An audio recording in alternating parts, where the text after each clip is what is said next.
Hi, friends. I'm Scott Giles, and welcome to Power Talk, my podcast here on Facebook Live and YouTube. I cover topics related to spirituality, hypno-coaching, and the hypnotic arts and sciences generally. If you'd like to know more about my professional work, check out my website, which I'll tag at the end of this video. Today, I want to talk about hope. I'm going to discuss how hope differs from optimism and what research is showing about the health benefits of hope. The takeaway is that even if you are in a circumstance which doesn't allow you to be optimistic, some really bad things are happening, it is still possible to navigate that situation in a way that encourages hope and happiness. Now, happiness and a well-grounded hope are basically the same. If you do not have a realistic hope for a good outcome, you will not be happy, and you'd likely just be in some sort of fantasy. Now, I'm not trash-talking fantasy here. I am a big fan of Renaissance fairs. I love fantasy. I dress up in a kilt because of my love of fantasy at the Renaissance Fair. But fantasy doesn't lead to true happiness. You can be happy engaging in fantasy up to a point, but real happiness is something that can last when fantasy has ended and real life begun. As many of the viewers of this podcast know, I do a lot of work with people who are living with cancer. I've done this for decades and have worked with most forms of cancer at pretty much every stage and prognosis. There is a paradox that oncologists know very well. It helps if a patient has hope. Not only is the patient more likely to do better medically, but they are also more likely to avoid bad reactions to treatment and to experience lower levels of discomfort.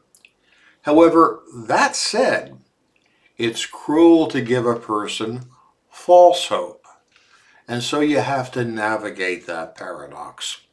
And I see that latter, false hope, all the time. And there is a whole community out there of people who claim to be able to cure cancer or solve the problems of other life-changing diagnoses.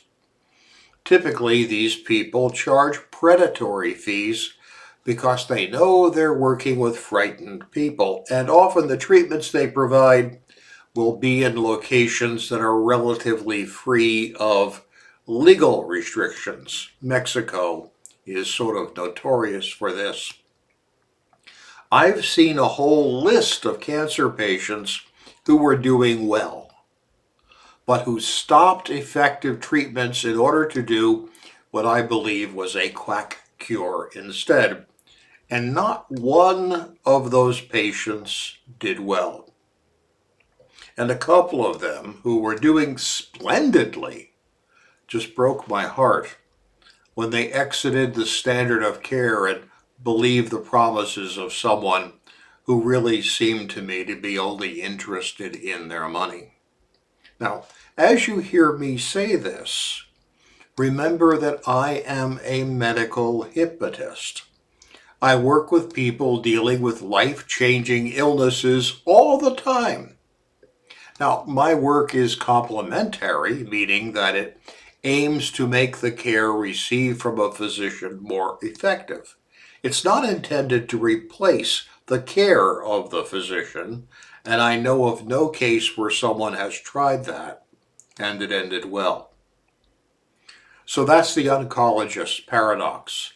You want the patient to have hope, but not false hope.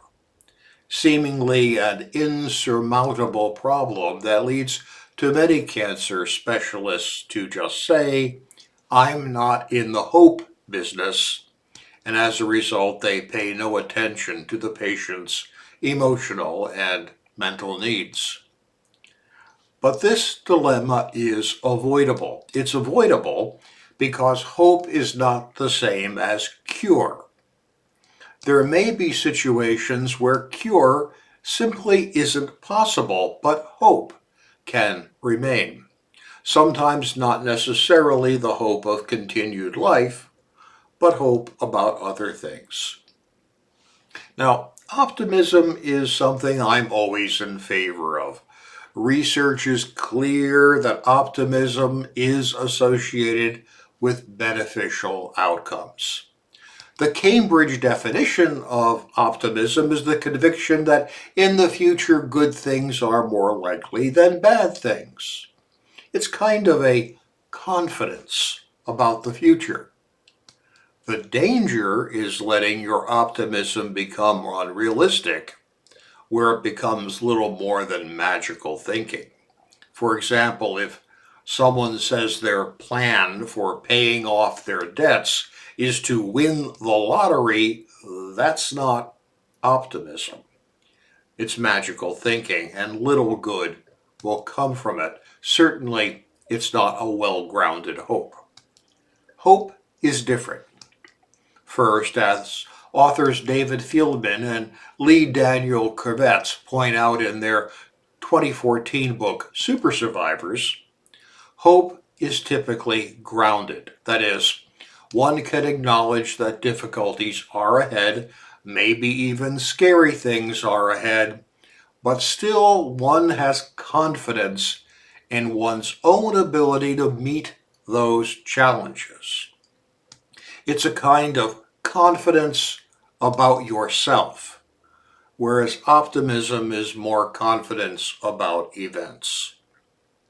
I suspect that eventually the medical conditions that have followed me all my life will catch up with me. I've done far better than I ever expected to do already. However, I have hope that whatever comes, I'll be okay. I'll likely find a way to continue to keep my values and beliefs intact. And the hope that comes is that even if I have to face the end of my life, I'll find a way to make it a good end to a good life. As poet Rick Baston put it in one of my favorite poems, you can't hope to win at the game of life because we're all going to die, but the important thing is to look good while losing. When people are able to have hope, they have happiness. Hope doesn't mean you get your way. Hope means that you have faith that things are unfolding and that you'll be able to deal with that well. Bad stuff may happen, but you'll be able to handle it well enough. That's hope. Confidence in yourself. There is even a thing called the hope theory proposed by psychologist C.R. Schneider in 1989 and popularized in his Handbook of Hope in the year 2000.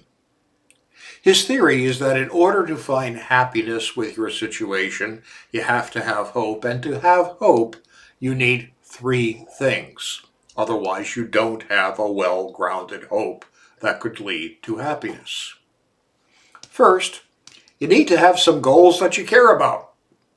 Second, you need to have some pathways or strategies that would allow you to achieve those goals. And finally, you need to feel you have the capacity to achieve the goal. As an example, if my goal is to get a college degree, and that's a goal I really desire, I also need to have a way to get that degree. I need to apply to colleges and schools, and I need to feel that I could succeed once I got into a college or school. No guarantee. People flunk out. People decide a goal they previously selected isn't what they really want. But in order to feel hope about getting to my goal, I need those three things. A goal I desire, a plan to achieve it, and a conviction that it's possible to achieve it if I put my mind to it. Now, if you're ill and your goal is to get better, in order to feel hopeful about that and therefore have a measure of happiness, you need a plan for getting better. I'm taking my treatment, and the conviction that the treatment could be successful. If these three conditions are not met, then that isn't a well-chosen hope to have, and it's unlikely to lead you to happiness. Let's continue the medical example. If I'm ill and the odds of recovery are not good, then I need a different goal. It might be to do as well medically as possible while also keeping my sense of integrity and dignity intact. Now that's a good goal. My plan might be to opt for palliative or even hospice care if that's appropriate, and I need the conviction that the medical providers I'm trusting will help me keep my integrity and dignity intact. Then, I may not be pleased that my life isn't going to continue. I can still be hopeful of a good ending and happy that I can give myself and my loved ones that comfort.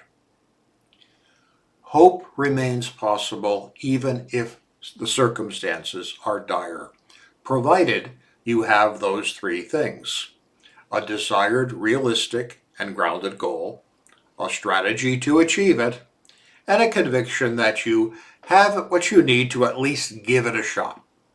With that, hope continues.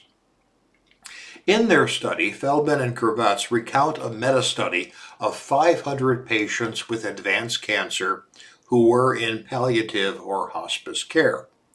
The patients were split into two groups and asked to fill out a questionnaire. One group had hope about what they were going through and the other didn't. While both groups were in approximately the same physical condition, the people who were in the hopeful group, because the survey they filled out indicated they had a well-grounded hope, tended to survive longer than those who were in the low hope group and had better experiences when their end came. Optimism is great in its place.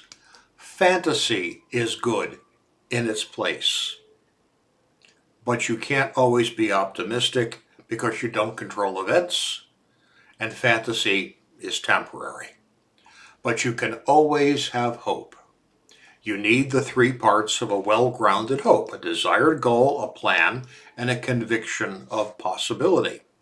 If you lack any of those three, then the goal needs to be reconsidered, as it's not a well-grounded goal. But figure it out if you can, and it will bring you both emotional and physical benefits. Hey, thank you for your time and attention today. I'll be back next week with another talk on a different subject, and I'd like to invite you to join me. It does help me if you let others know about my videos, so please like, share, and subscribe.